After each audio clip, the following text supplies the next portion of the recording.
Hello everyone, welcome back to Skillweb.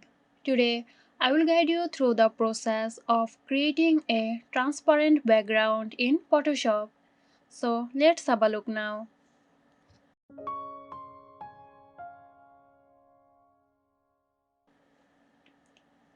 Open Photoshop and load the image you want to work on.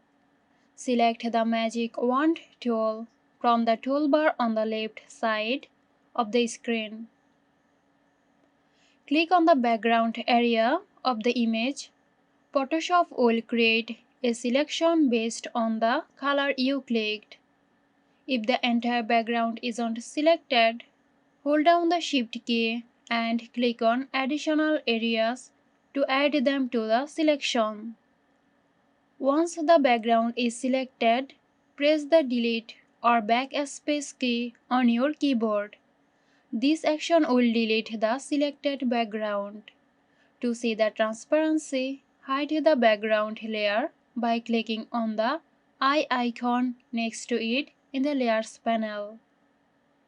So that's it. Hope you found this tutorial helpful. Stay tuned for more helpful tutorials here at Skillweb.